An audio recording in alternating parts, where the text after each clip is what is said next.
This is Autoline After Hours with John McElroy and Gary Vasilash, episode 592 for March 10th of 2022. Oliver Schmidt, out of prison and back on Autoline. Watch Autoline After Hours live at Autoline.tv every Thursday at 3 p.m. Eastern Time. That's 12 p.m. Pacific. You can subscribe to this podcast for free by searching for Autoline in iTunes, Stitcher, or YouTube. Autoline After Hours is brought to you by Bridgestone Tires, solutions for your journey. Hey, Gary. John, how are you? You know, I always say I'm excited to do the show because I am. I really look forward to Thursdays to doing it. But man, have we got a show today. Boy, I was going to tell you that I didn't know what the title of the show was. And after I heard it, it's like, wow, if people are not intrigued by that, I don't know what they'd be intrigued with. Yeah, so we're going to have to get into it. Let's bring in Brett Smith from the Center for Automotive Research in Ann Arbor, Michigan. Brett, great having you back on the show. Hey, John, like Gary said, the title dragged me in right away. I'm fired up. This sounds like fun. Yeah, so basically, you're saying you were doing something else, and then you decided to join us after you heard John say that title. Boom, like that. Wow. Yeah. Can I join you? Powerful. Okay, well, let's bring on the man himself, Oliver Schmidt, coming in from Germany. Oliver, it is, I tell you, I'm serious. It's awesome to have you back on the show again. Thanks a lot, John. I'm not that pulled in by the title, but I hope people can understand. Yeah, no, I know. I can imagine that you're not. Yeah, you know, and I got to let the audience know. And we'll get into it all. You spent time in the federal penitentiary in Milan, and we wanted to tape a show there. Yeah. And you know, you were involved in this, Brett, you too. And we got way down the line. I mean, I had to file out all this paperwork and give away all my personal information, you know, give away my firstborn and everything. And we had the warden of the prison on board to do Autoline After Hours at Milan Federal Correctional Institute, FCI Milan. And then the wardens changed and blammo. That was the end of that. Yeah. Okay, but before we get there, I think that we need to sort of explain to many people in the audience what this is all about. I mean, suddenly we're just talking about Oliver being in prison and being in Milan. So basically, Oliver, the reason for your being there, let's walk through the whole process. So it's the Dieselgate situation with Volkswagen. We can do this pretty short. Yeah, in fact, let's set the stage here too before we get into that. I want to do this show in 3 segments. We need to talk about Dieselgate and your involvement in it. Then we need to talk about prison. What was it like being in prison and all that? And then, because Oliver, you are one of the best automotive experts I've run across in my career, let's talk about what you see going on in the industry. Okay. Having set the stage that way, let's go back to the issue that Gary raised, Dieselgate. So Volkswagen started developing a new diesel engine, the EA 189, back in 2007. And my understanding is that there were problems with that engine during the development. There were clogged particulate filters and so on. And there was a big emphasis because the U.S. market has not been big on diesels, and Volkswagen wanted to get more action in the U.S. And so that diesel was being pushed to be a clean diesel engine. And there was a workaround done in terms of software. Is this right, Oliver? Am I going down if you read all the paperwork regarding my case, you will see that I only got involved in the whole Dieselgate late in mid 2015. So all the development phase and what exactly happened, I heard it from colleagues. I read papers about it, but I was not directly involved. So to directly now comment on something, I think would be stupid on my side. It would be hearsay. So, but what you basically said was correct. But you were mixing up 2 things. So the problem was really to meet the NOx emission target. And to meet the NOx emission target, this defeat device software was created. And then this defeat device software was actually so good that a lot of people ran in the clean mode most of the time of the defeat software, and then the particular traps got clogged. Okay. So this was an effect of the defeat device being on the car and the car running in the let's call it the clean mode or the dyno mode or whatever. And the cars were running in this dyno mode, and in this dyno mode, the regeneration of the particular trap was not properly calibrated. So this led to the clogging of the particular traps. So Oliver, let's come back to what you said. Let's take it from the point of your involvement, since you don't want to talk about stuff that you were not involved in. But by all accounts, it looks like this whole Dieselgate thing can trace its roots to around 2006 or 2007 or so. Yeah. So you get involved in 2015. Yeah. Tell us about that. What did you know? What did they tell you? What was happening at that point? Yeah, so it was basically, you all know I was the head of EEO in the US. So I come back to Germany, I get a new job over in Germany. And then after about 2-3 months, somebody approaches me and asks and said, oh, we still have this issue with the US. We haven't answered all the questions from ARB concerning the West Virginia University study. So, and now looks like they are refusing to give us the certification for model year 16. Can you please get involved and sit in on the meetings and just listen what's happening there? So in one of those meetings, and then finally was made aware that there is a defeat device. Before, I was not certain that there's a defeat device. I never had the confirmation from anybody who said, yeah, there is a defeat device. So then in mid-15, somebody told me there's this defeat device. So then, and then things got worse and worse. And at the end, finally, the ARB refused the OBD approval for model year 16. And as I had a pretty good relationship with Alberto Ayala, thanks to Brett, we... And he was at the California Air Resources Board. Yeah, he was, at this time, he was the deputy at the California Air Resources Board. And the ARB was the organization holding back the certification. And then I was asked to have a meeting with him and to finally then get the approval. So what really happened in this meeting is still two different stories. There is the story that myself and the Volkswagen person that was with me in the meetings are telling, and then there's the other side that's told by Alberto Ayala. Okay, so you mentioned University of Virginia, West Virginia study, so we should explain what that is. So they did a study for the ICCT in order to measure the tailpipe emissions when the vehicles were driving around on the road. And they found out that it was 35 times the permitted amount of NOx was being emitted by these vehicles. Yeah. And these vehicles had been on the road for several years by this point. Yeah. And so when that came out, and there were like 500,000 cars in the United States that were emitting these things, and that became an issue that eventually you became involved with. Yeah. So this all happened while I was still in the US as the general manager of EEO, and I was involved. What is EEO? What is EEO? The Engineering and Environmental Office of Volkswagen Group of America. Okay. And I was still in. So I organized the first meetings between engineers from Wolfsburg and people from the ARB. And then there was a work group formed, and I was never part of that work group. So what happened from this first date where I connected the ARB to the engineering group in Wolfsburg, I wasn't aware of what happened after that. Okay, but you were aware that there was a defeat device. They had told you that in a meeting? No, they told me this in 2015. Okay. When I was back in Germany. Gotcha. So this is, so it sounds stupid now, but it was a known fact that cars on the road emit more than on the dyno.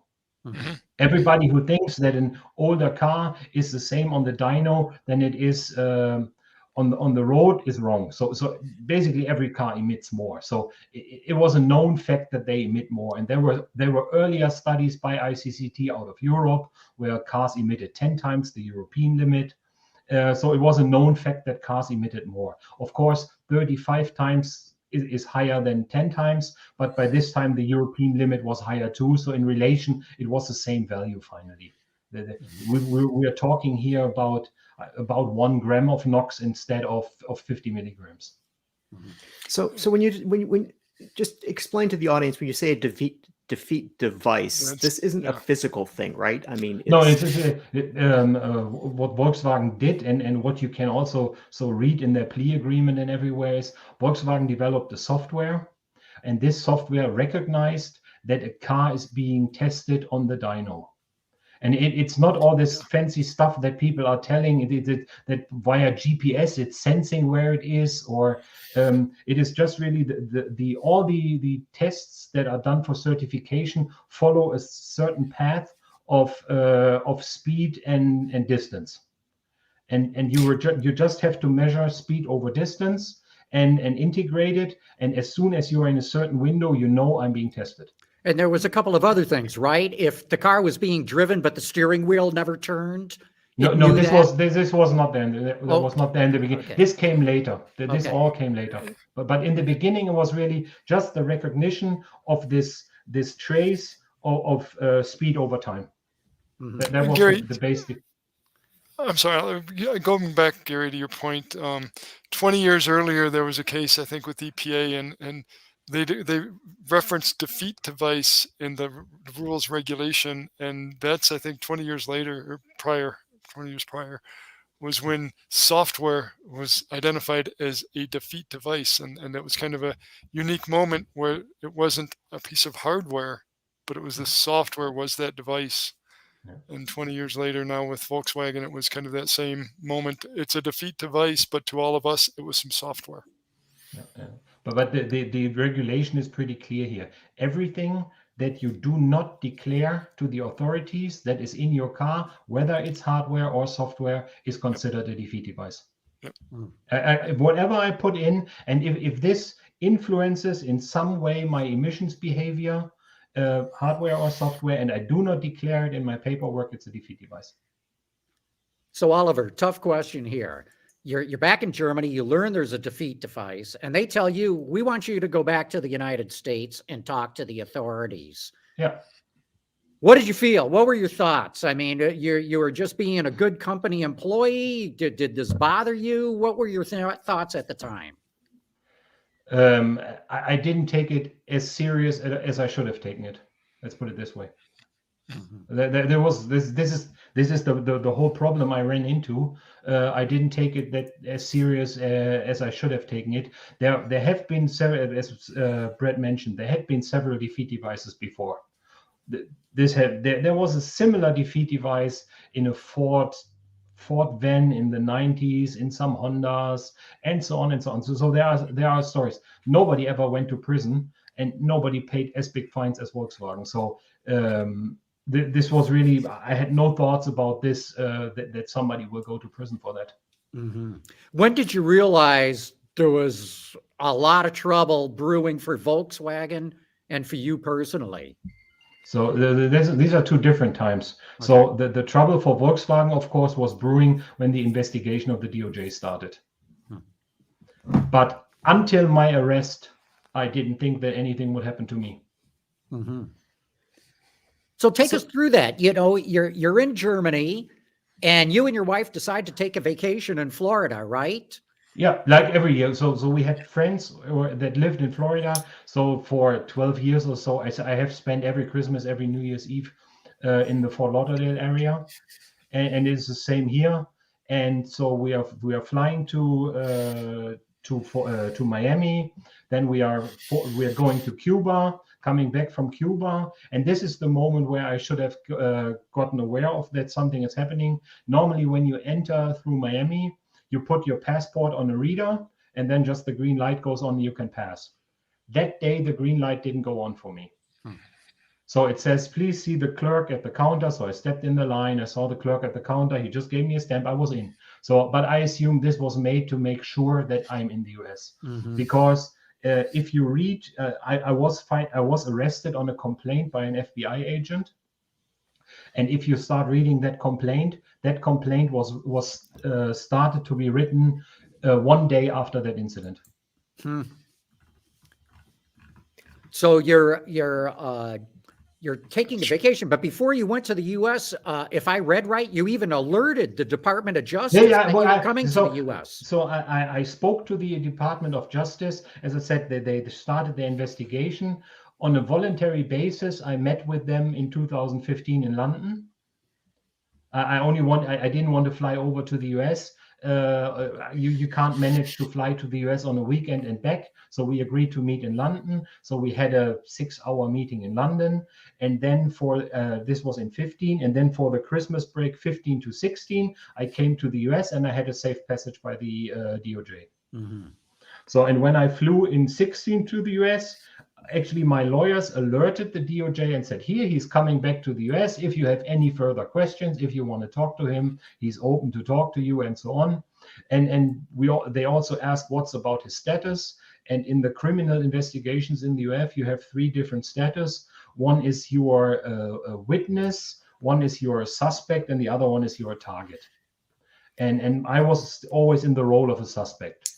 The target yeah. I was going to say, okay, when we're looking at your title, former VW engineer. So you didn't invent the defeat device. No. You didn't install the defeat device. No. You didn't decide that they would be in all of these vehicles. No. So why were you the representative of VW AG in the United States? I don't understand that part. What do you mean? Why was I? Well, why go after you? Because I had this meeting, so on the management briefing of the Center for Automotive Research in 2015, I met with Alberto Ayala, and I had this meeting with Alberto Ayala, and I did not say the word defeat device in this meeting. I said there is a software, the software switches, the software does this, the software does that, but I did not say the word defeat device. I was not allowed to say defeat device. So I tried to describe it as good as possible, and there was another Volkswagen employee with me in the room. And if I read his FBI statement, he says exactly what I said, what I told Ayala and not. And the problem is because I like he always said, I was beating around the bush. So I didn't say the word. My impression and also the other person's impression was Alberto Ayala did not understand what I was trying to tell him. Well, and this is why I got arrested, and this is why I got sentenced for conspiracy to defraud the United States, because I did not say the word defeat device and did not clarify in this meeting that this software is a defeat device, but that I was trying to sneak around it. The DOJ always accused me of just calling it technicalities. I thought I could call it a switching software. But that's the whole story. Yeah. So, Oliver, Volkswagen has always said that this was an operation run by a rogue group of engineers off on their own. Do you see it that way? Yeah, but this has already changed. So with there has been recently this huge settlement between 5 former board members and Volkswagen for compensation. And I think with this settlement, this has changed. One of the reactions to this settlement was, so the former CEO, Martin Winterkorn, even appeared in the German parliament and made this statement that this was a rogue group of engineers, he had no knowledge, and so on and so on. And in the settlement with Volkswagen, this story changes. He knew earlier about it. It doesn't say exactly when, but earlier he knew about it. So he basically lied to the German parliament. So now the German parliament basically, how's it called? Filed a suit against him. Uh-huh. Okay, so you're in the U.S., you're enjoying a vacation. If I understand it right, the FBI at least gave you the courtesy of arresting you on the last day of your vacation. Even on the last hour of my vacation. So I was sitting at Miami Airport in the Delta Lounge, and it was about one hour to take off. And I needed to take a leak, so I went to the restroom, and actually, I was still able to pull up my pants, and then I walked out of the toilet and was just closing the handle. And then suddenly 5 FBI agents and 3 airport police approached me and asked me if my name was Oliver Schmidt, and they had a warrant to arrest me. Wow! And you knew nothing of this coming. No. I knew that there was supposed to be an indictment against people, but I never thought that I was part of it, because as Gary mentioned, I didn't didn't program the defeat device. I didn't put it on cars. All my time I worked in the US. I didn't know about the defeat device. I didn't sign any paperwork knowing that the defeat device was on there that said there is no defeat device. So I felt pretty safe. Yeah. Yeah. So Oliver, did you contact the company at that point and say, hey, you guys got to help me out? No, there was no contact between me and Volkswagen during the whole time. Did you reach out to them? Yeah, my wife did. Okay. And what they just said, too bad, you're on your own? No, Volkswagen. So until my sentencing, Volkswagen was very helpful. Volkswagen paid for my lawyers in the US. Volkswagen still paid my salary. They fired me the day of my sentencing. But otherwise they helped me. But I never saw a representative of Volkswagen. So and when I asked for bond, Volkswagen was even willing to raise the money for my bond by using the A&O insurance. So they were at this time they were pretty helpful, yeah. But I never had contact directly with anybody from Volkswagen. Mm-hmm. So Oliver, that engine had been out for a number of years. I mean, in the hallways at Wolfsburg or the hallways in Auburn Hills, did this ever get discussed? I mean, before this all came out in 2014? As I just said, I never knew about the defeat device before 2015. If it got discussed, I wasn't there. Mm-hmm. So Oliver, you get arrested. Mm-hmm. You go through court. I don't want to go through all the legal stuff, but I'm very interested in the whole time going to prison and all that. I mean, this would shock anybody. I'm just curious for you to take us through what you went through and what it was like to go to jail. To prison. To prison. This is something I learned, that you in the US, you have two words for prison and jail. Well, we have only one word. So I was always talking to people that I'm in jail. They said, no, this is prison. Prison. Yeah. Jail is what's run by the sheriff. Prison is what's run by the state or the feds. Yeah. So, short term versus long term. Yeah. So what was it like? So when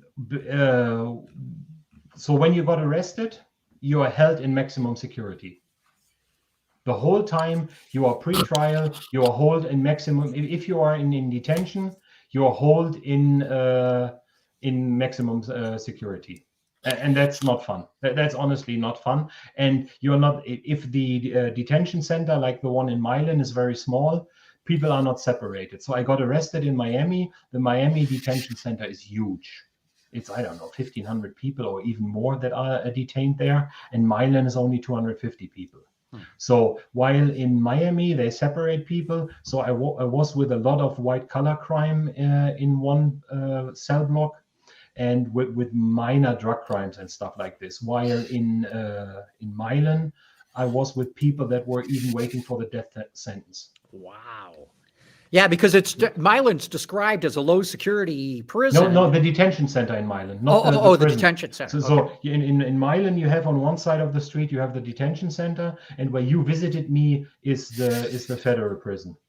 Yeah, we should let the viewers know. Brett Smith and I, and it was to Brett's urging, I was able to come out and visit you on several occasions. In fact, there's a picture of us.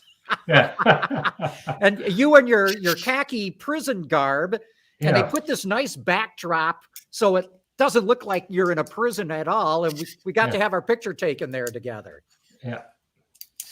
Yeah. So I stayed during my whole time of sentencing and plea deal and bond hearing. I stayed in Milan. Or what they do in Milan, they basically farm out prisoners to the local county jails. So I stayed in Sanilac County Jail. I stayed in the Dickerson Detention Center in Hamtramck.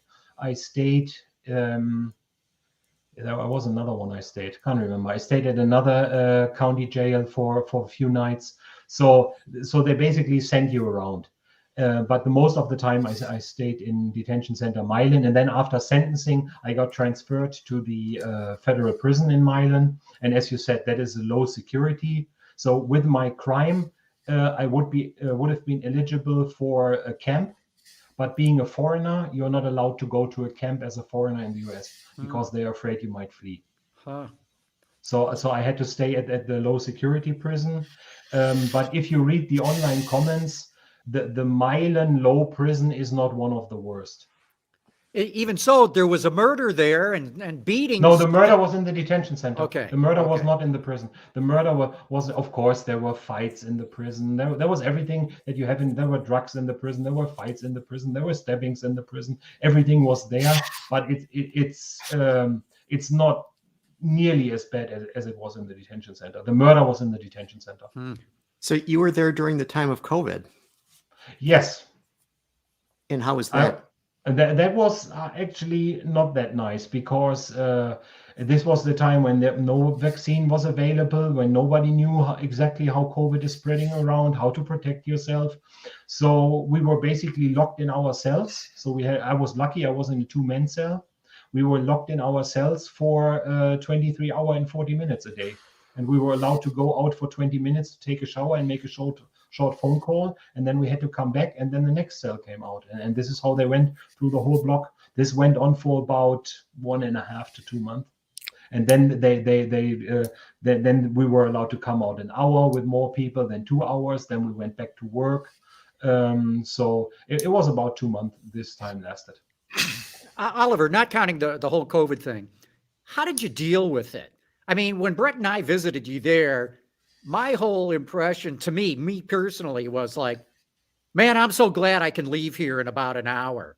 And I mean, it must have been scary as hell. Well, it must have been, so much intense pressure on you. I mean, just being singled out and the only one at this point in the whole Dieselgate scandal that was in prison. How did you deal with this mentally? So the one thing that it actually helped me that I was the only one within Dieselgate, and that this case was all over the news. So I remember when I got arrested in Miami, I spent the first night in the Broward County Jail, and then got transferred to the Miami Detention Center. And at exactly 2 o'clock, I was brought in the cell block. And they had 4 televisions there, and on one television was the local news. Headline of the news: former Volkswagen executive arrested at Miami airport, and they show my picture. And this was exactly the moment I was brought in there. So it kind of helped me getting a reputation. And then the same then happened afterwards in the detention center in Milan. I remember one thing in the detention center. Detention center is 2-man cells.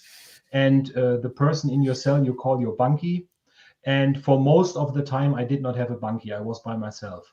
And other prisoners stood up for me when they wanted to put somebody in my cell and said, no, he has this big case. He has all this paperwork he needs to go through. He needs to fight his case. So they tried to help me to stay by myself so I can work on my case. Really? So prisoners stood up for you? Yeah. The one thing is, the prison is a I would say 2-way society.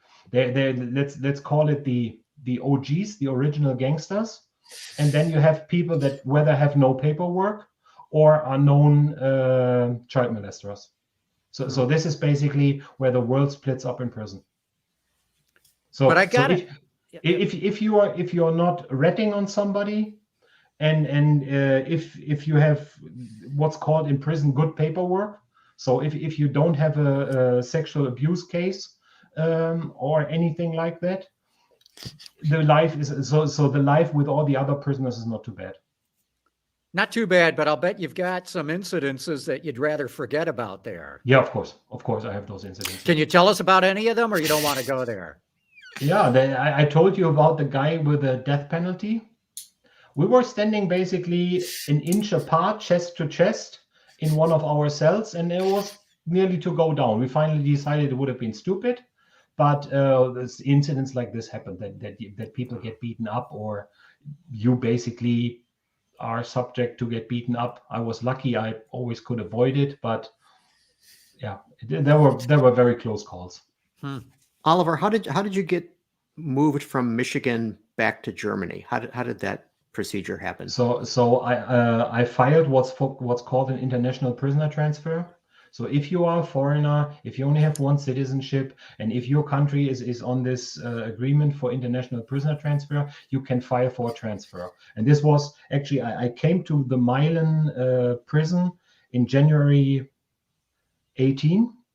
Yeah, I got arrested in 17. January 18, I was transferred from detention center to prison. 3 weeks later, I filed for this international prisoner transfer. And then it finally got approved. Then COVID came and so on. And then arrangements were made so you need to be on a flight that goes directly from America to Germany. And at this time, there were no flights going directly from Detroit to Germany. All Lufthansa flights were canceled. So I was taken by 2 guards of the prison in Milan to Chicago airport. And then German it was actually state police of my home state, was there, and they took custody of me.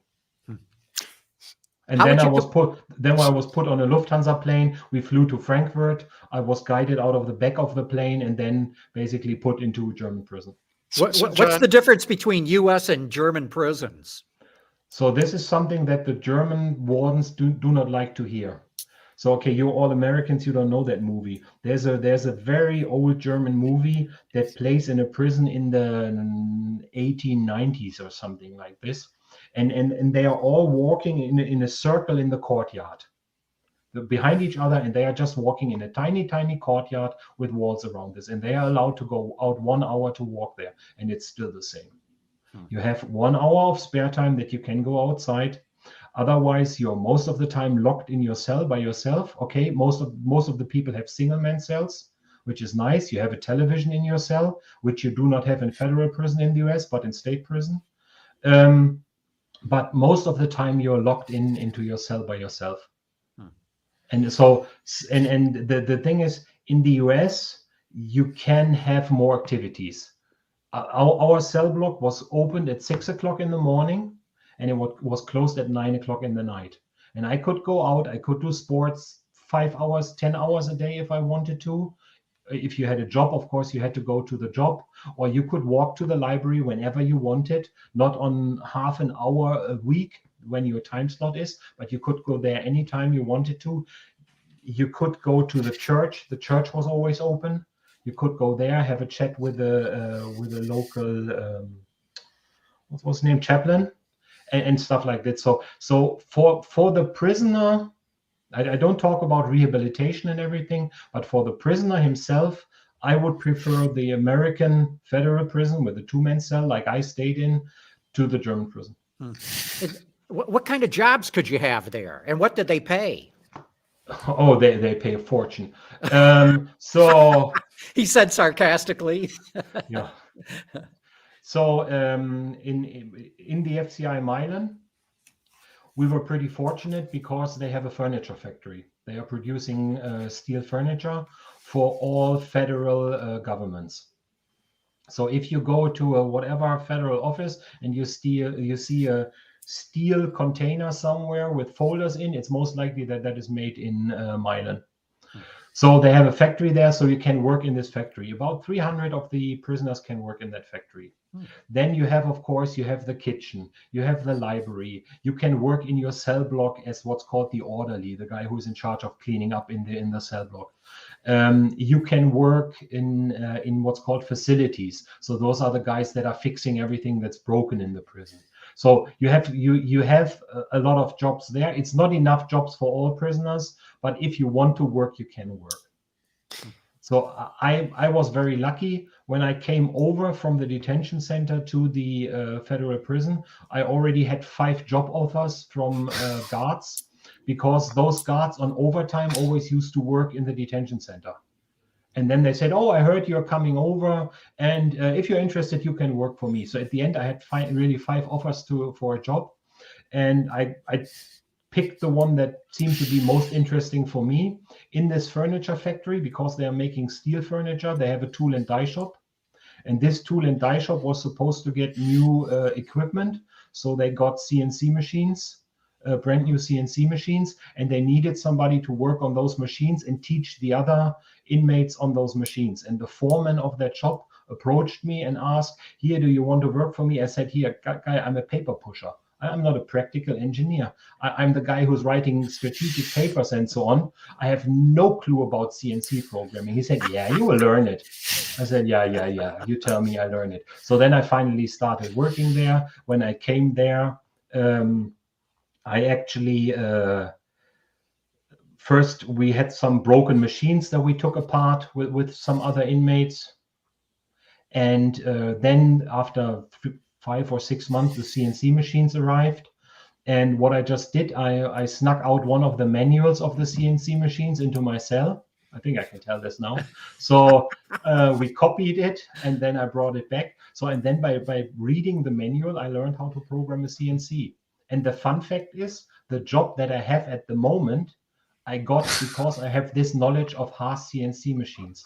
I was going to say, machinists are in big demand, Oliver. I don't think that this whole engineering thing you're doing. Forget about it. It's all about. Yeah, I'm still the thing is now I'm working for a very good friend of mine. He's been a long-term friend, and I'm thankful for the opportunity he gave me now. So I'm working there, and I'm basically doing everything. So I'm designing parts, I'm calculating the parts, then I'm picking the raw material, I'm machining the parts. And then basically assemble the parts at the end. So I do everything. I'm not only working as a machinist, but that's one part of it. And the fun part is here in Germany, you have 3 different systems of CNC. You have Haas CNC machines, you have Siemens, and you have Heidenhain. And in Germany, Heidenhain is the most popular, 90%. Then you have a bit of Siemens, and you have very, very few people that have knowledge about Haas machines. But my friend has 2 Haas machines. So it was just a lucky coincidence. And that you had Haas machines in the prison? Yeah, we had Haas machines in the prison. Yeah. So, Oliver, we're going to have to take a quick commercial break here, and that's fine. We'll transition to other things. But one last thought: what was it like the day that you got out of prison?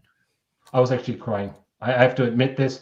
So I was staying at the German equivalent of a halfway house.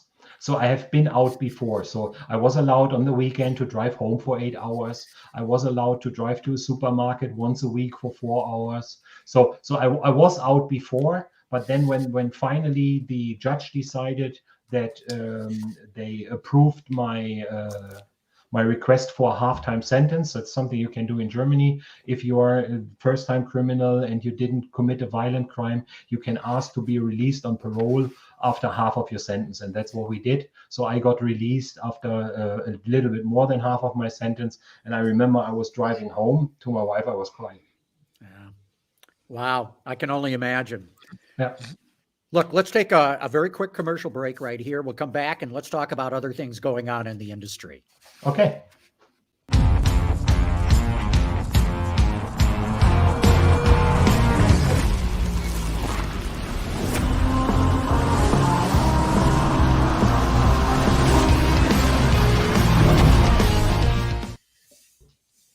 All right, we're back talking about all things automotive with Oliver Schmidt.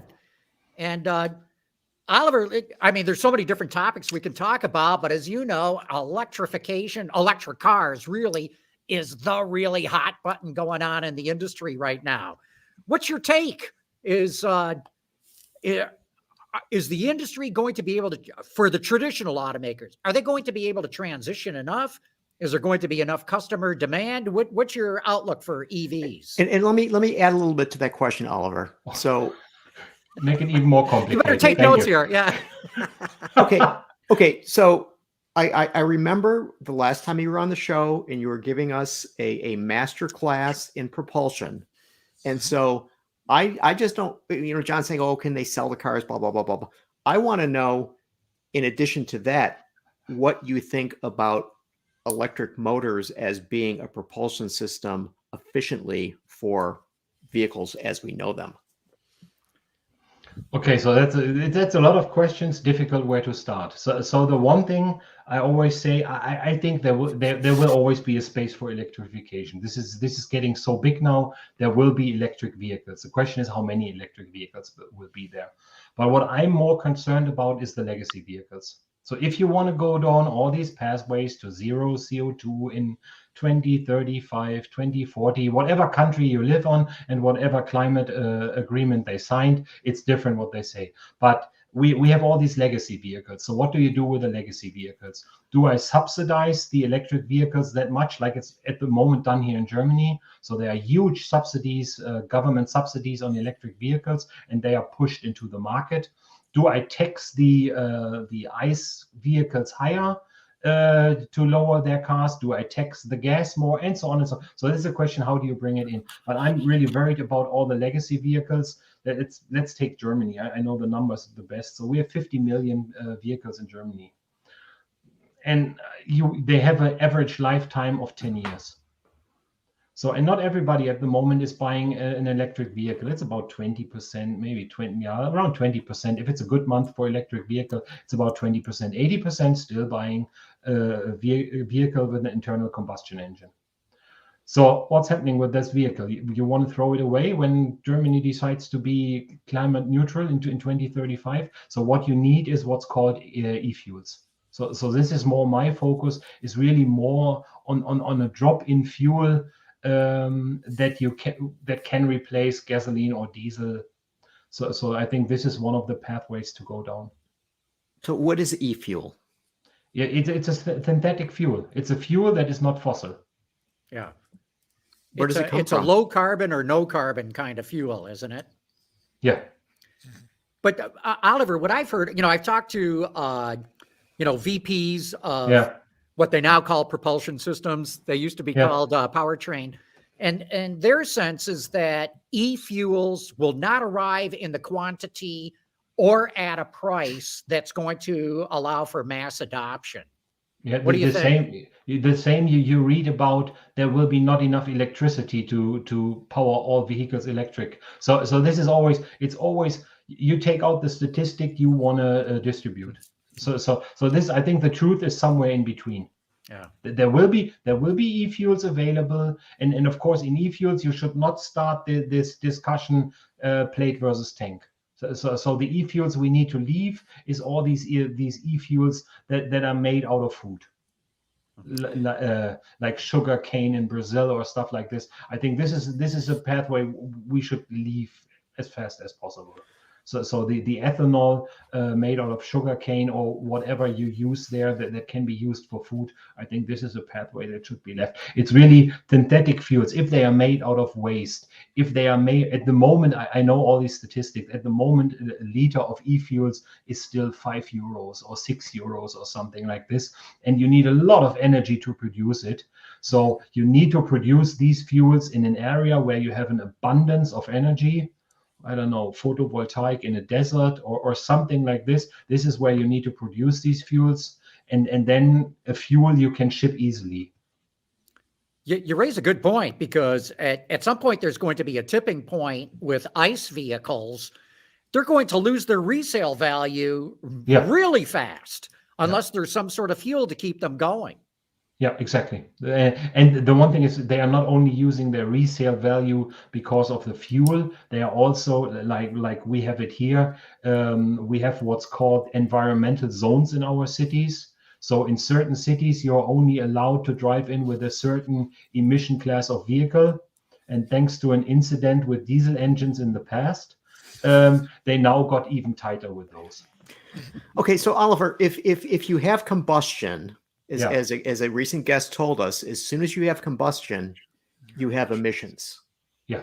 So if the objection or the objective of many governments around the world is to vastly decrease emissions. Yeah. So how does e-fuel contribute to that goal? Yeah, it's made out of existing CO2. So it's basically, you're just short. I don't want to go into the detailed process here, but an e-fuel is made out of whatever existing source of carbon dioxide, split up again, then put in chains, and then can be reused. So this is really, you're basically taking emissions, transforming them into fuels, and then putting them back to emissions. So this is how you stay zero. And the way you need to do this is really using sustainable energy to get into this process. Sounds like a perpetual motion machine. No, it's not, because you have to add the energy that you get from photovoltaic, wind, whatever hydro, whatever you have an abundance of energy of. As I said, it's not a solution that you can place in every country. Like we at the moment drastically are experiencing here over in Germany with the war in Ukraine going on. Everybody is scared here of gas being switched off or coal not being delivered. And then there is no abundance of energy anymore here. So we don't have any energy here we can use to make e-fuels. E-fuels need to be made where it can achieve an abundance of energy. And so now, but now your other questions. I gave you the speech about ICE engines. I remember this one. Actually, I wanted to put on the green shirt again, but So the one thing is where the electric vehicle at the moment has the clear advantage is the efficiency. And then the one thing here for Europe is electricity that you use up in an electric car is not taxed like fuel. Fuel is highly taxed here. At the moment, we had this discussion in the pre-meeting. At the moment, a gallon of gas is somewhere around $10 here. And a lot of that is tax. Yeah. And electricity that you use in a car is not taxed. So you can run an electric vehicle for about half the money. So and this is and you don't need more because it just says whatever 80% efficiency, 85, whatever car you use. This is just the clear advantage there. If they start to tax electricity that you use in a car, like they tax gasoline now because the government wants to have revenue. So if everybody is driving an electric vehicle, where do they get their money from? They're missing the gas tax. That's a big question we get from a lot of our viewers, that EVs are not paying their fair share. But I got to tell you, almost every state in the United States has raised the registration fee if you buy an electric car. So here in the state of Michigan, where I live, if you buy an electric car, you pay a $300 registration fee, which is way, way, way higher than it is for an ICE vehicle. And a typical Michigan motorist, if they drive, say, 10,000 miles a year, they're paying about $72 in taxes a year. So a $300 registration fee pretty much covers things for 5 years there. So the states have figured out how to get some of that revenue back. And this will happen everywhere. It will be different solutions, but it will happen everywhere. The states will figure out that they suddenly are losing revenue. However, if they don't, Go ahead. I'm sorry. No, it's fine. No, I was going to say, all the major car companies have people that are expert in internal combustion engines, and they've been there for years and years and years. Now we're at this point where everyone is making this switch to electrification. With your experience having worked for one of these major automobile manufacturers, I mean, do you see the capability of these companies to be able to make the switch over in terms of their personnel up and down the chain, whether it's manufacturing or engineering or design? Okay, I have been out of this company now for over 5 years, so it's a bit difficult to answer. But of course, I still have friends there that I talk to. So the most of the people that are about my age or a bit older are at the moment looking for early retirement. All these really, let's call them nerds. Let's call them ICE nerds. All these ICE nerds, they are really looking for retirement. Of course, people will make the transition, but somebody that grew up and developed internal combustion engines for over 30 years and has the deepest knowledge and can tell you about the tension of the piston ring, how it needs to be. If the gap is whatever thousandth of an inch bigger, this means this, and I was whatever. So all these people, it's really a challenge for them to make the transition. But I see it from talking to the people. I don't know if the numbers are true, but let's say for one automotive manufacturer I was associated to, I heard that they already cut the development down by half. So, hey, John, I want to follow up. And on most that. of It is retirement. So people retire, and then and what they are doing, they are combining departments because there's not that much new development anymore. It's most of it is really the annual model change, and then whatever emissions in this country, whatever needs to be adopted, or if there's an issue in the field. But it's really it's going away. Yeah. Go ahead, Brett. Yeah, John, I want to follow up on the ice nerd thing. I love that. And I remember, John, you showed that picture, and thanks a lot. That was fun to see that. Curious times back then. But I was hanging out with a couple of ice nerds back then who loved racing. And just, Oliver, real quick, first movie you saw when you got out of the U.S.? Okay, so as I mentioned earlier, I was taken on a plane from Chicago to Frankfurt, and I was so excited about this whole thing that I finally could get back to Germany. I was not sleeping on the plane, so I had these two police officers sitting next to me, but I had this screen and I could watch the movies on the plane. And the first movie I watched, of course, was Ferrari versus Ford. Oh, great. And so the times we spent talking over the last several years, I came to realize what absolute race fanatics, John, you and Oliver were. And the discussions we had back then were just fabulous. Going back to the 70s Porsches and such. But, and Gary, I promise I won't go there. But you just went there. No, I'm not going there. I'm going somewhere else. So, Oliver, as we go to a new form of propulsion, you spent a lot of time developing engines, high performance or race engines. Is Formula E fascinating? Is the electrification of the race car something that we're going to see people for the next several decades talk about, the way you and John and we would talk about the 917 Porsches? I think I will get stoned now, but it doesn't matter. So I recently watched a Formula E race. Until I don't know what was happening. I was sitting there, was zapping around on the television, and they were racing. I can't even remember where. It was definitely not the Nürburgring. So they were racing somewhere in a city, and then they had stuff like the I don't know what it was called. It was a zone they could drive over, and then they had 30 kilowatts more power. But of course, everybody in the same lap drove over the zone, and everybody was at the same speed afterwards. So there was no overtaking took place. The only overtaking that took place was at the end of the race when somebody lost its energy and got overtaken by everybody else. But then the one thing is, of course, I consider myself old by now, being the old race fanatic. All these electric vehicles, they sound as exciting as riding my vacuum cleaner through my living room.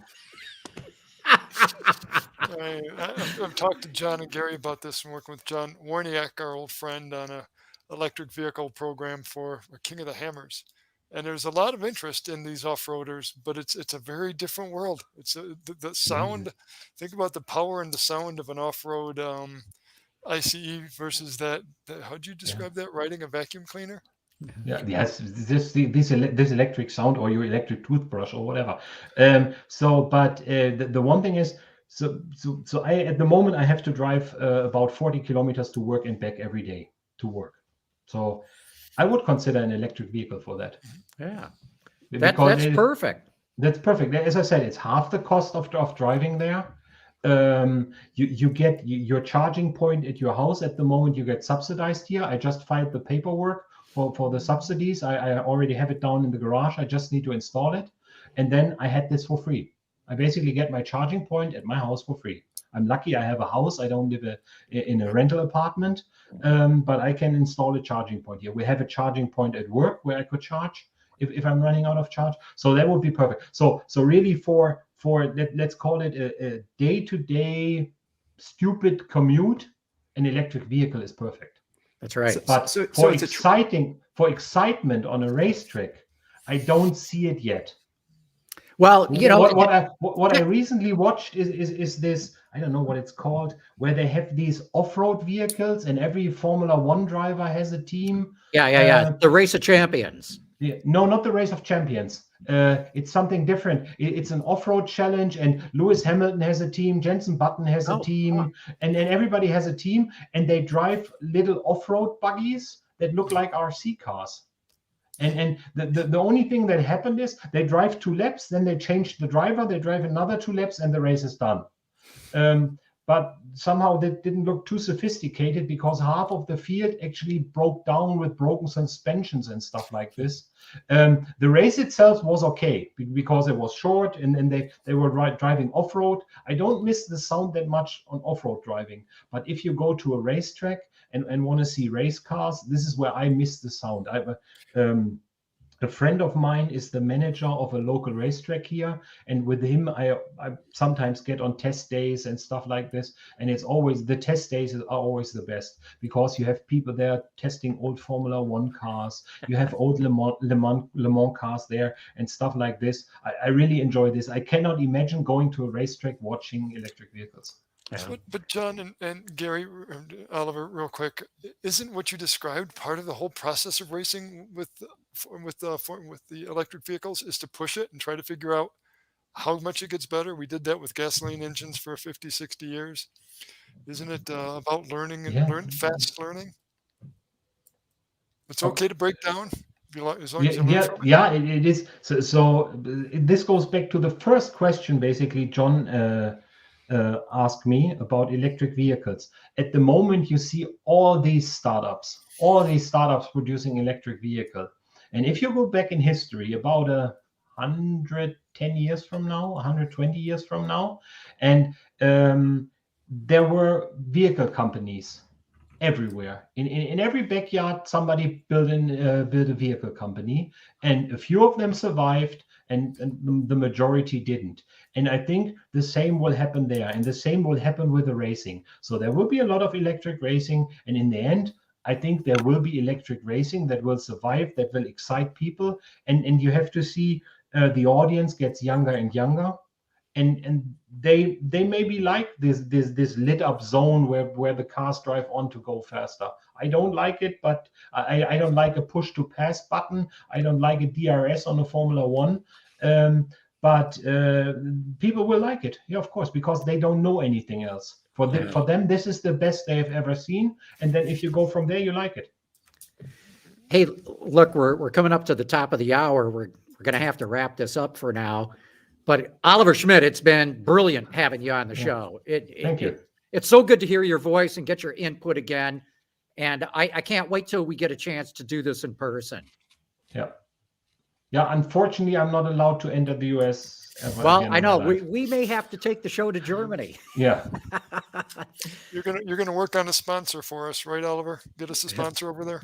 No, we'll work on that. Yeah, I will. On my way to work, I pass the Volkswagen factory. I will ask if they want to. Yeah. That's right. Brett Smith, great having you on the show too. Thank you for being part of this. Thanks so much, man. Thank you. And Gary, you and I will just keep on doing these shows. Yes, we will. Thanks, Oliver. Thank you. Autoline After Hours is brought to you by Bridgestone Tires, solutions for your journey. Visit our website, Autoline.tv, where you can watch us live Thursday afternoons. Get your daily fix with Autoline Daily and in-depth analysis and interviews with Autoline This Week. There's all that and much more at Autoline.tv.